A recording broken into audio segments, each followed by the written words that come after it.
রোজ স্নান করার আগে টক দইকে যদি তোমরা এইভাবে মাখতে পারো তাহলে ত্বকের অনেক সমস্যা কিন্তু খুব সহজে দূর হয়ে যাবে। আমরা প্রত্যেকেই চাই একটা ক্লিয়ার ঝকঝকে গ্লোয়িং স্কিন, কিন্তু অনেক কিছু ব্যবহার করেও কিন্তু ত্বকের মধ্যে এই গ্লো ফিরে পাচ্ছ না। ত্বকের চামড়া কুঁচকে যাচ্ছে, হাসলে মুখের দুপাশে লাইন চলে আসছে, গালের মধ্যে ভাঁজ দেখা যাচ্ছে, মেচে তার সমস্যা, পুরো মুখে কালো দাগছোপ হয়ে গেছে, ব্রণ সেরে গেল, ব্রণের কালো দাগছোপ যাচ্ছে না, গালের মধ্যে গর্ত ওপেন পড়ছে সমস্যা, বাইরে বেরোতে হয় কাজের জন্য, আর বাইরে থেকে বাড়ি ফেরার পর পুরো মুখে ট্যান পড়ে গিয়েছে, তাহলে বলবো আজকে টক দইয়ের এই রেমেডিগুলো ঝটপট করে দেখে নাও। আজকে আমি তোমাদের সঙ্গে টক দইয়ের অনেকগুলো রেমেডি শেয়ার করব। ভিডিওটাকে স্কিপ না করে প্রথম থেকে শেষ অবধি দেখতে থাকো। আর এই রেমেডিগুলো কিন্তু ছেলে মেয়ে উভয়ই ব্যবহার করতে পারবে। আর এই রেমেডিগুলি কোন ত্বকের জন্য কোনটা ব্যবহার করবে সেটাও কিন্তু আজকে সমস্ত ভিডিওটাতে শেয়ার করবো। তো চলো বন্ধুরা ঝটপট করে দেখে নাও।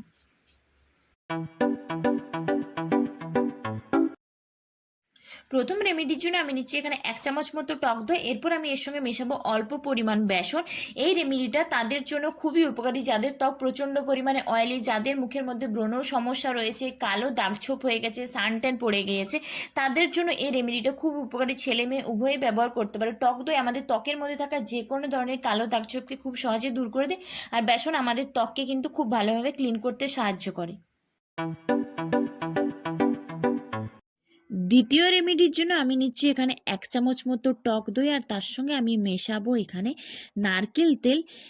এই রেমেডিটা যাদের স্কিন প্রচণ্ড পরিমাণে ড্রাই, যাদের ত্বকের মধ্যে কোনো গ্লো নেই, ত্বকের চামড়া কুঁচকে গেছে, রিঙ্কেলস চলেছে, তাদের জন্য খুব ভালো। তারপর এই দুটো মিশ্রণকে মিশিয়ে 3 থেকে 4 মিনিট হালকা হাতে ম্যাসাজ করে মুখটাকে টিস্যু দিয়ে ক্লিন করে নিও। তৃতীয় রেমেডির জন্য আমি নিচ্ছি 1 চামচ মতো মুলতানি মাটি, তার সঙ্গে আমি মেশাচ্ছি 1 চামচ মতো টক দই। আর এই সবকটা মিশ্রণকে আমি এখানে গোলাপ জল দিয়ে খুব ভালোভাবে মিশিয়ে নিচ্ছি।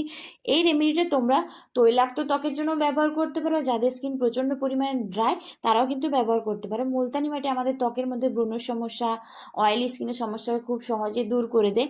আর যাদের স্কিন প্রচণ্ড পরিমাণে ড্রাই, তো সেই জন্য এখানে টক দই ব্যবহার করা হয়েছে, যার ফলে ত্বকের মধ্যে ড্রাইনেসও থাকবে না, মুখের মধ্যে যে কালো দাগছোপ থাকে সেগুলো কিন্তু খুব সহজে দূর হয়ে যাবে। তারপর এটা 5 থেকে 10 মিনিট মুখের মধ্যে রেখে একটু শুকিয়ে গেলে এটাকে নর্মাল জল দিয়ে ধুয়ে নিও। সপ্তাহে 2 থেকে 3 দিন তোমরা এই রেমেডিটা ব্যবহার করো। এই রেমেডিটার জন্য আমি নিচ্ছি এখানে 1 চামচ মতো টক দই, আর তার সঙ্গে আমি এখানে মেশাবো অল্প পরিমাণ চিনি। টক দই আর চিনি কিন্তু আমাদের ত্বকের জন্য খুব ভালো স্ক্রাবার হিসেবে কাজ করে। তারপরে এই দুটো জিনিসকে খুব ভালো মিশিয়ে হালকা হাতে ত্বকটাকে 3 থেকে 4 মিনিট ম্যাসাজ করে নিও। আর এই স্ক্রাবিংটা কিন্তু সপ্তাহে তোমরা 2 থেকে 3 দিন ব্যবহার করে দেখো, মুখের মধ্যে ব্ল্যাক হেডস হোয়াইট হেডসের সমস্যা কিন্তু খুব সহজে দূর হয়ে যাবে। তো আজকে আমি অনেকগুলো রেমেডি তোমাদেরকে দেখালাম, যেটা তোমাদের পছন্দ মতো হবে সেটাই তোমরা ব্যবহার করো।